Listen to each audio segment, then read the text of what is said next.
président Al-Assad affirme que les positions du peuple algérien soutenant la Syrie ne sont pas étonnantes.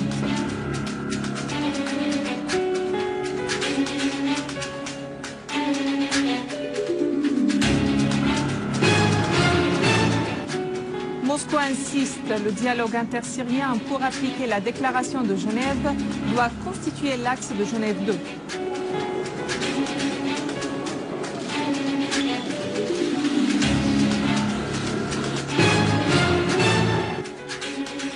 Brahimi reconnaît que l'opposition syrienne est l'une des raisons de l'échec de la fixation d'une date pour tenir Genève 2.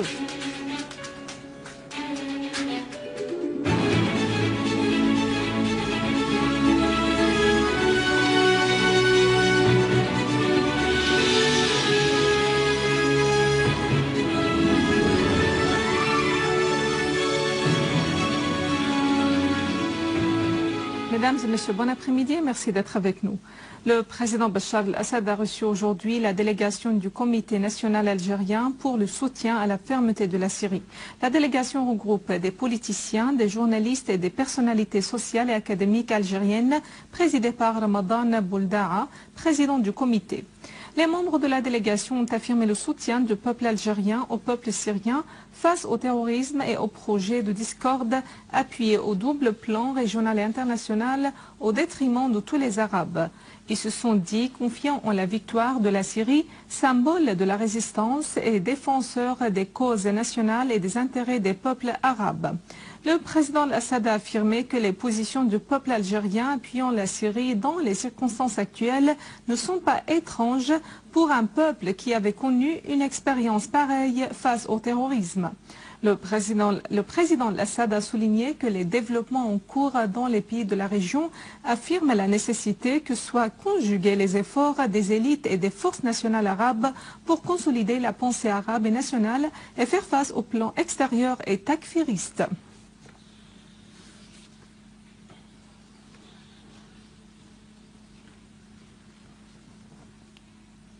Le ministère russe des Affaires étrangères a indiqué que le dialogue entre les parties syriennes sur l'application de la déclaration de Genève doit constituer l'axe de la conférence internationale prévue à Genève avant la fin de l'année en cours sur la Syrie.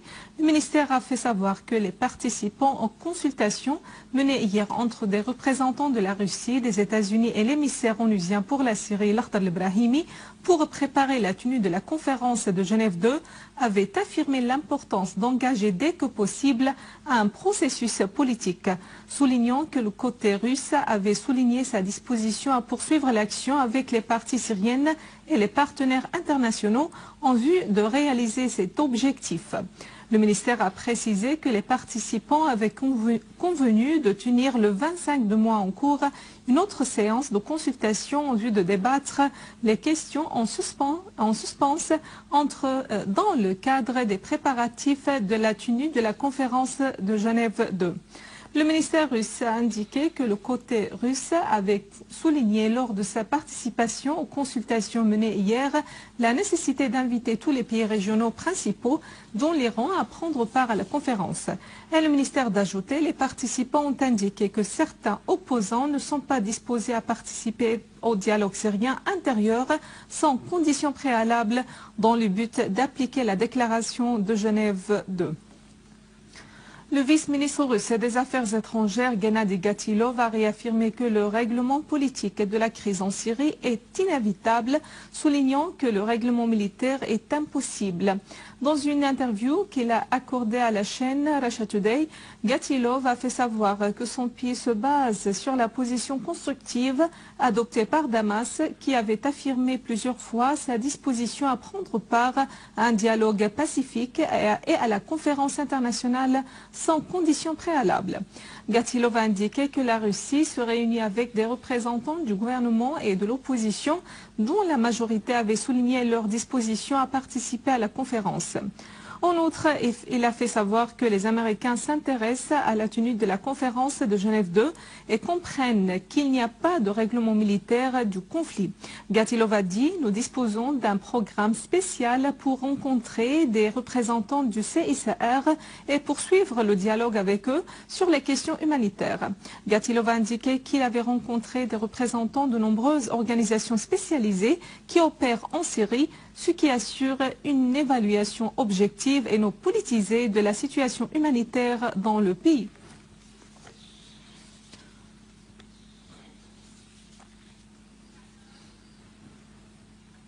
L'émissaire onusien pour la Syrie, Lakhdar al-Brahimi, avait affirmé dans une conférence de presse à l'issue des pourparlers préparatoires pour la conférence de Genève 2 que la date de la tenue de la conférence n'avait pas encore été fixée. Il a clarifié que c'est l'opposition qui entrave entre autres le choix d'une date précise pour la conférence. Al-Brahimi a espéré voir la conférence se tenir pendant l'an en cours, affirmant que pas de solution militaire à la crise en Syrie et que les Syriens sont les acteurs essentiels à Genève 2. Cependant, l'opposition est encore répartie et n'est pas prête jusqu'à présent à participer avec une délégation convaincante, a-t-il insisté.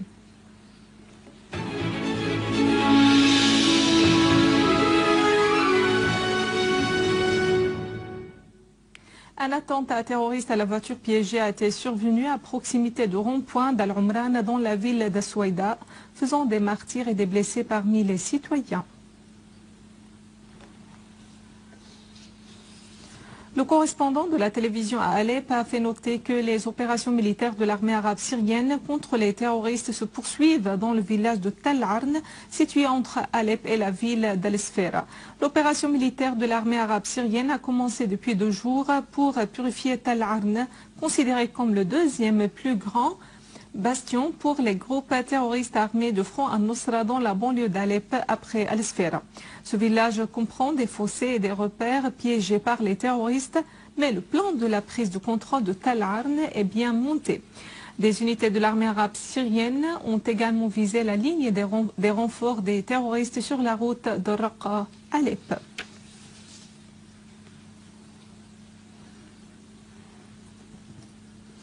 8 citoyens, dont 2 femmes, sont tombés en martyrs alors que 50 autres ont été blessés dans une explosion d'une charge sur la place d'Al-Hijaz à Damas. Une source de la police a fait savoir que les terroristes avaient fait exploser la charge à l'entrée du bâtiment de l'établissement public de chemin de fer au centre de la place d'Al-Hijaz, ce qui avait fait des dizaines de martyrs et de blessés parmi les citoyens.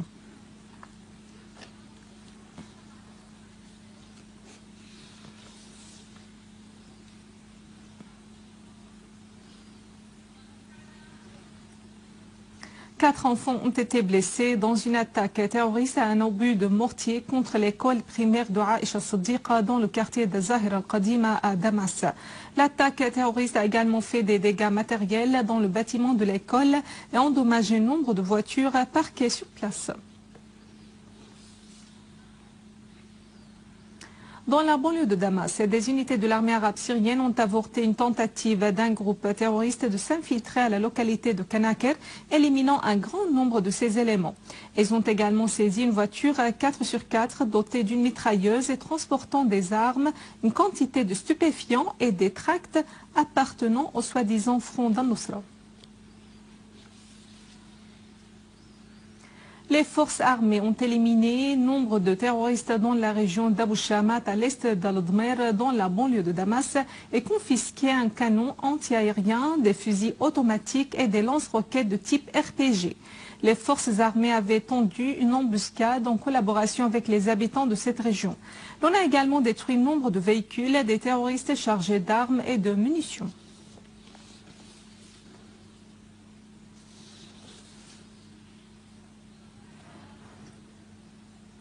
Toujours dans la banlieue de Damas, précisément à Wadi Barada, une voiture chargée de roquettes RPG et d'équipements médicaux volés a été interceptée et son conducteur a été arrêté. Une source militaire a indiqué que dans le cadre de la traque des terroristes armés, la voiture a été interceptée venant de Wadi Barada en direction de Daria. La voiture était chargée de munitions et de roquettes RPG, en plus de sacs de sérum et d'un appareil de mesure de la pression artérielle. matériel. Monseigneur Iohannis Yazagi, patriarche d'Antioche et de tout l'Orient pour les Grecs orthodoxes, a condamné l'attaque terroriste qui avait visé hier l'annonciature apostolique de Damas. Le patriarche Yazagi a indiqué que ce ciblage est une agression flagrante et condamnée contre la voie de l'affection et de la paix au Moyen-Orient.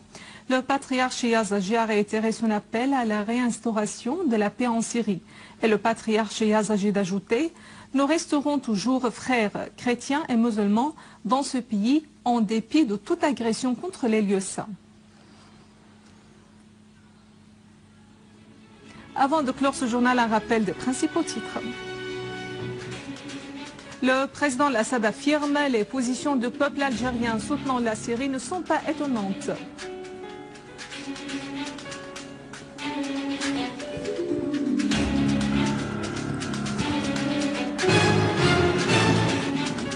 Moscou insiste, le dialogue intersyrien pour appliquer la déclaration de Genève doit constituer l'axe de Genève 2.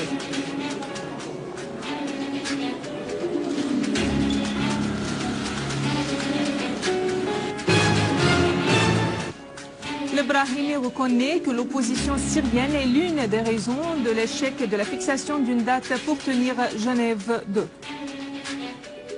Mesdames et messieurs, c'est la fin de notre édition. Pour la revoir, visitez notre site web syriaonline.sy.